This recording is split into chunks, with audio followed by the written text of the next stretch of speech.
evening, friends of the inner sanctum. This is your host inviting you in through the squeaking door.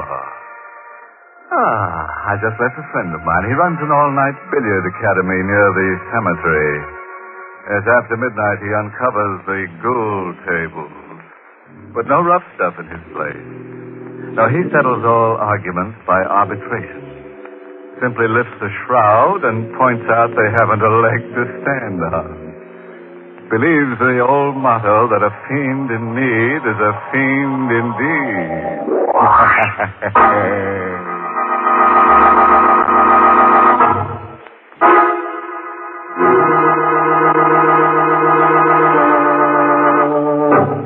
Now, dust off the edge of your chair, because that's where you'll be sitting for the rest of this half hour, and listen to Murder Comes at Midnight.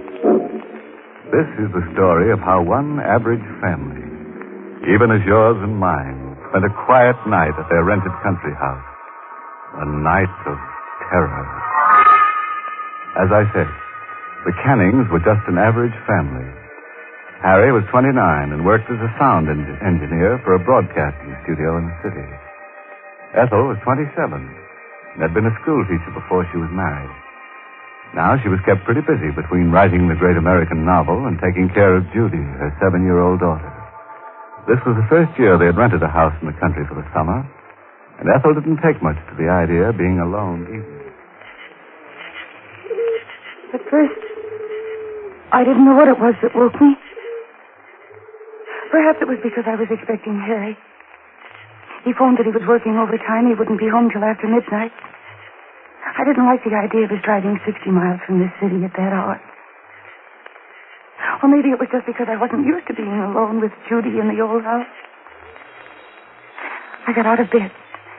I opened the connecting door to Judy's room. She was sleeping quietly. I closed the door softly, went across to my window. Something had awakened me. What? Was it a sound I heard in my sleep? Or was it a premonition? I looked out the window. The night was dark with 1,000 secrets. Harry should have been home by this time. My watch showed a few minutes after 12. Maybe he'd had an accident. Maybe that's why I awakened. Some sort of telepathy. And then I saw the headlight. It was Harry.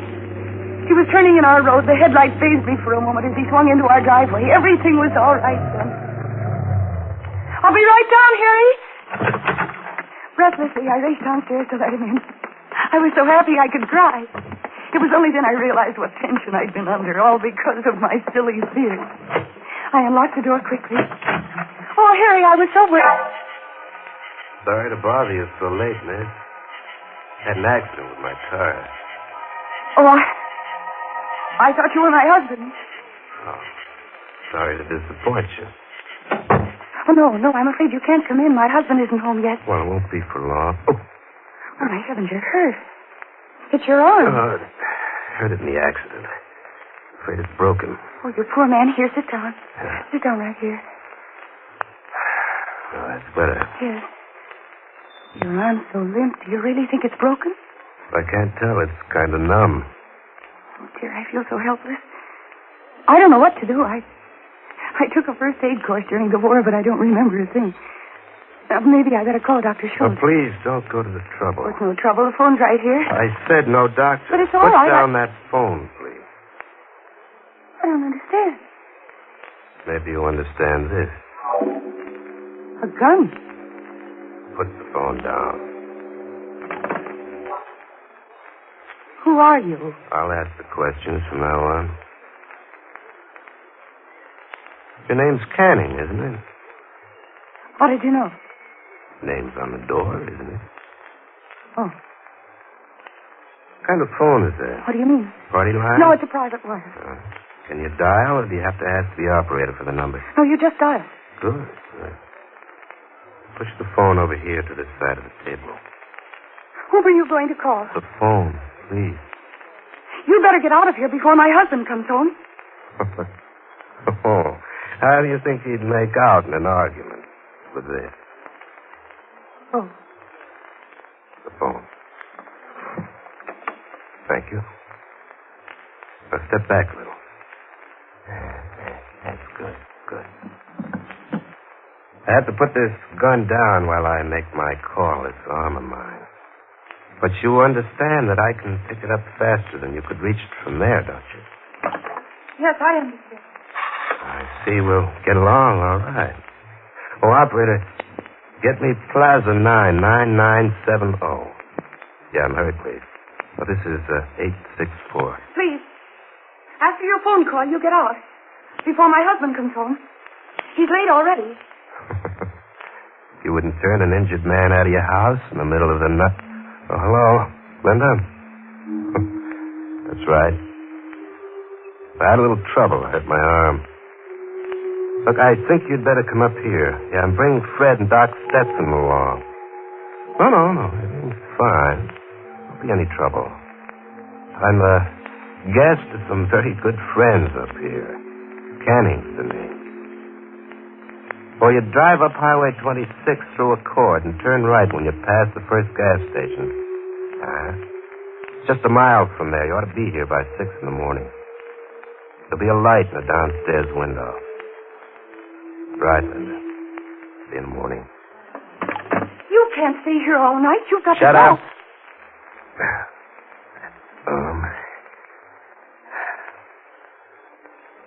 What's that over there? Radio? Yes. Pretty big. It's a sending and receiving set. Harry built it himself. He's a radio engineer. Can you get shortwave police calls? Yes. Turn it on. But I don't... Turn it on. No. Well, getting brave, huh? I don't think you'd dare to shoot me. It would be murder. They'd send you to the chair. Now you get out of here. You call your friends and tell them to meet you someplace else. Now there, I've opened the door. Now get out. Worried about your husband, aren't you?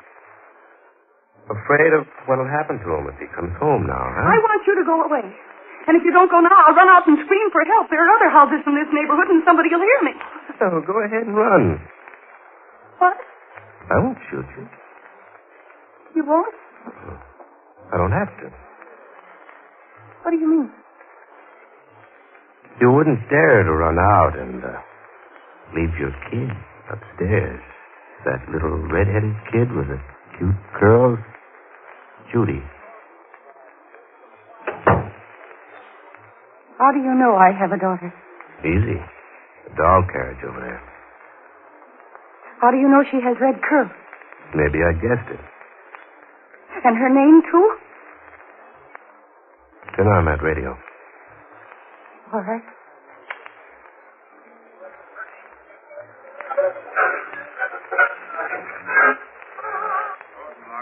Junctions on Highway 26. All cars must be searched, every passenger positively identified. Officers are warned to exercise extreme caution. Though believed to be wounded, he's armed and dangerous. I will repeat, Arnie Bishop, known as the Gentleman Killer, escaped from custody on board the Allegheny Limited at 11 o'clock while being escorted to the death house at the state prison. He's thought to be heading north in the direction Turn it of off. Now you know who I am. Arnie Bishop. You're Arnie Bishop. How many rooms in this house? 6. Fine. My friends and I will stay here for a few days. It'll make a fine hideout. What will you do when my husband comes home? Don't worry about him. Now, suppose we go in the kitchen, then you can make me something to eat. Wait. Huh? Why did you choose this house to come to? This house of all others. Can't you guess? Yes, I think. How did you know Judy's name? And about the color of her hair? Ah, you're getting warm. My husband, Harry. Harry told you. Oh, you know you're pretty smart. Oh, please, don't you have any pity at all? Tell me what you did to Harry. He's not hurt much. I just tapped him on the head. He picked me up on the road, gave me a lift. I pumped him, found out all about this house and about you and Judy. Then I knocked him out and kept going. It was pretty tough driving with one hand, but I made it. Where's Harry now? The back of the car. He can't get loose. I'm going out to... Stay where you are. But Harry's hurt. I can't leave him out there alone. About this little red-headed kid of yours, where does she sleep? Upstairs? You wouldn't hurt her. Better stay here if you want to make sure. Oh, no. That's better. Now, suppose we have something to eat.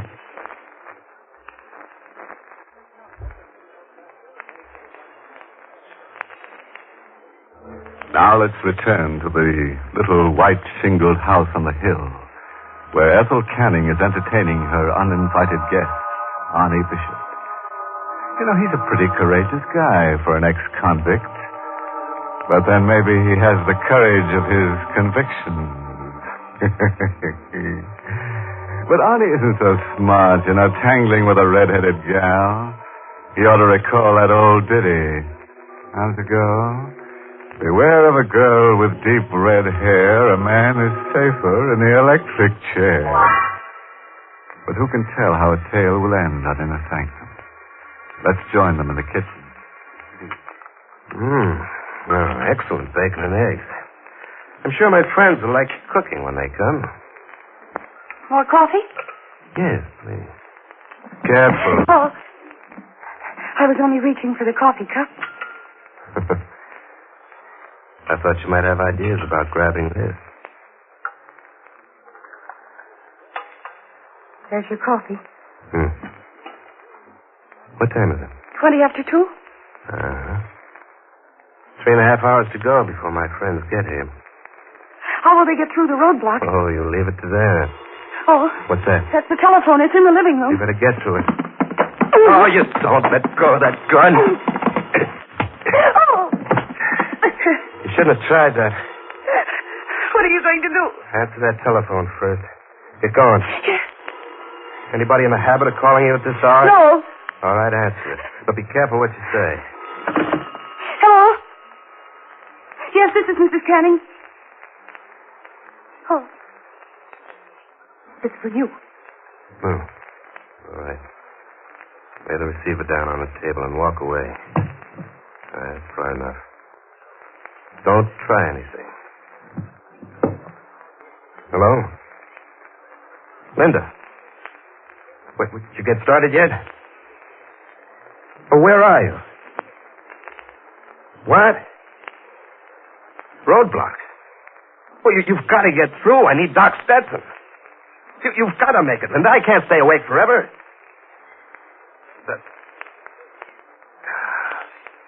All right. Do your best. Call me back later. Oh. What's the matter, Mr. Bishop? Are your friends falling down on you? Shut up. I've got to think. Oh, you don't have anything to worry about, Mr. Bishop.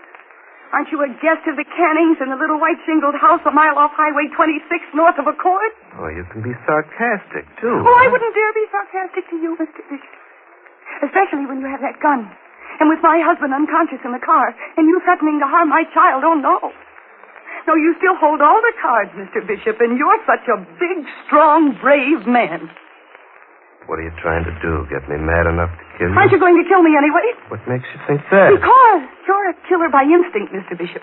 It's easier for you to kill than to do anything else. I wonder why you didn't murder my husband instead of just knocking him out. Was it because you thought you might need him? Well, you're not afraid of me anymore. No, I'm not. No, I just realized I can't afford to be afraid.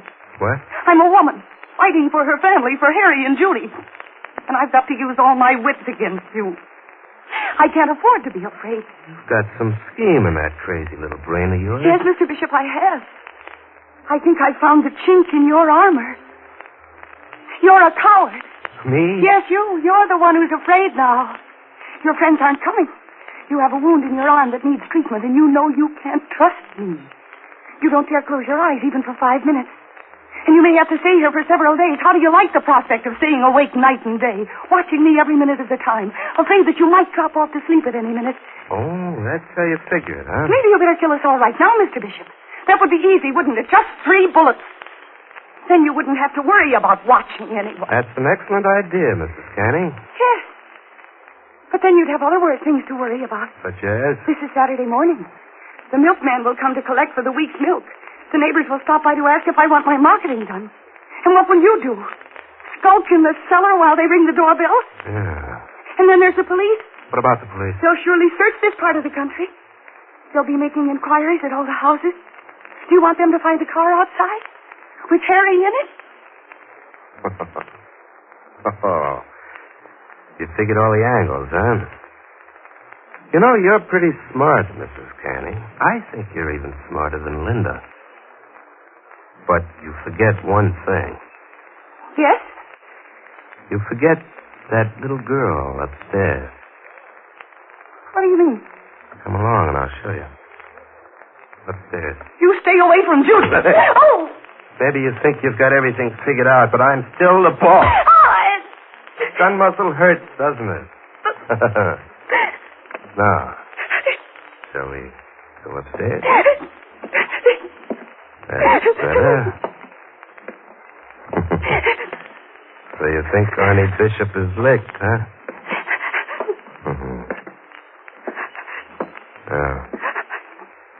Which is Judy's room? What are you going to do to her? Which is Judy's room?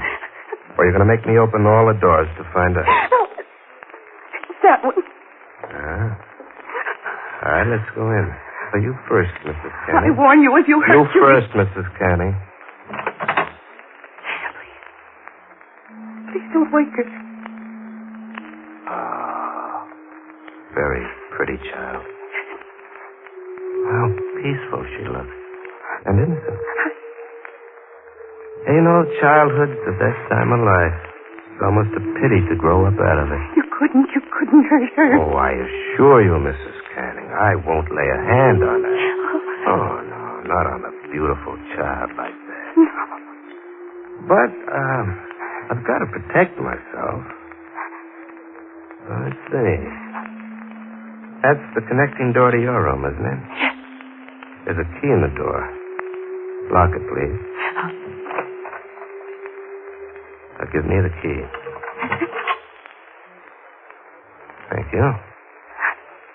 Now we'll go out the way we came in. I'll take the key out of this door, too. Thanks. You first. Now we'll lock this door on the outside. There you are. Everything's set. You just want to make sure she doesn't get out? Yeah, something like that. Huh?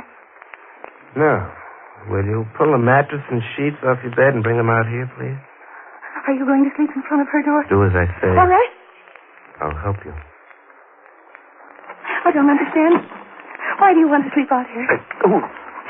Norm.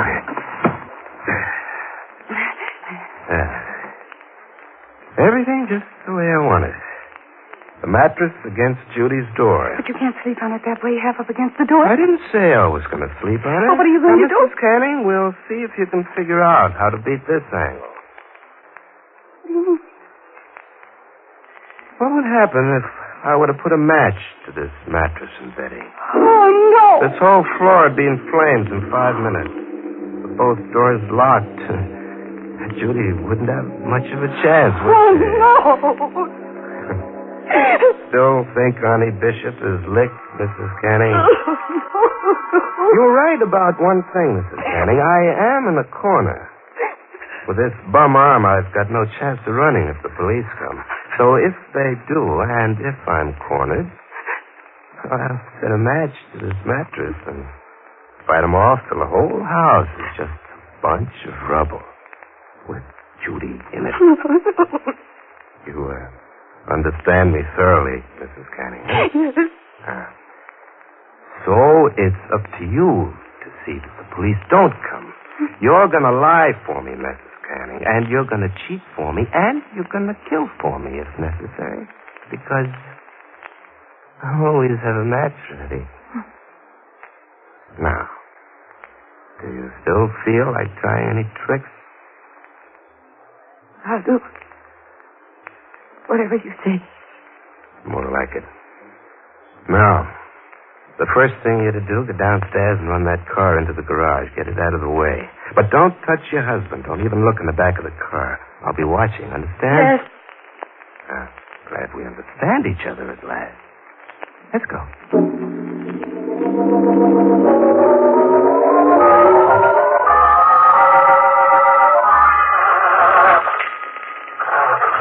I'll be standing right here in the driveway, so don't try any tricks. I won't. Remember, I'm watching. Harry. Harry, dear, can you hear me? Harry? Harry? Oh, he's still unconscious. There's blood on his head. Mrs. Canning. Yes, I'm coming.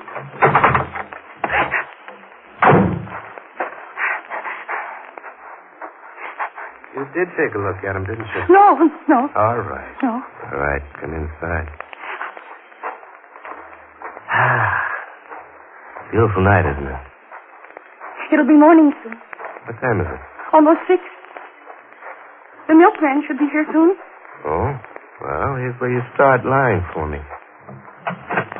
After you, madam. Now, I'm going to sit right here in this chair with my hand in my pocket. And in my hand's the gun. Understand? Yes. That's the milkman. You'll tell him I'm your cousin, just visiting here for a few days. He'll wonder why you're up so early. Let him wonder. Go on, answer. Good morning, Mrs. Canning. I'm the new milkman on the route. Hope I didn't wake you up. Come in, please. That's 2 bottles of milk you wanted this morning and a bottle of cream. Yes, you can put them on the table there. Yeah, right. Oh, this is my cousin. He's visiting us for a few days. Oh, how are you? Hello? You have my bill? Yeah, I got it right here in my pocket. Here.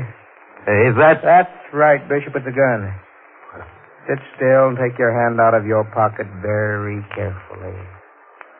Okay, you win. But how come a milkman with a gun? I borrowed this coat from the regular milkman. I'm Sergeant Wright, State Police. What? Thank heaven. State Police. How did you know I was here? Mrs. Canning told us. She? Well, how? I didn't let her out of my sight. She broadcast it to us. Broadcast? Yes. Over this set, Mr. Bishop. Remember the speech I made you? You didn't know what had come over me.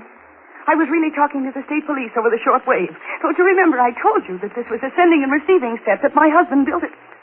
And when I turned off the short wave signals, I turned the switch to sending. And then I just hoped my message would get through. I didn't think you were smart enough. And I thought I had you scared stiff.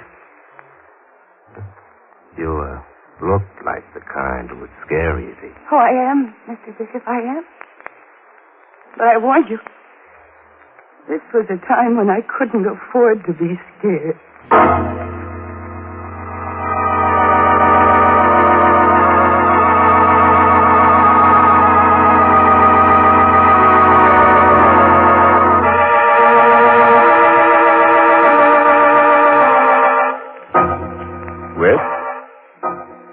Which all goes to prove that a determined man can always get what he goes after. You remember Bishop tried to get free board and lodging from Ethel Canning. He finally got it, all right, but not exactly where he wanted it. You know, as a matter of fact, Bishop was the type of man who should never have gone in for murder. Oh, too many risks. He should have specialized in arson. That's always a surefire undertaking.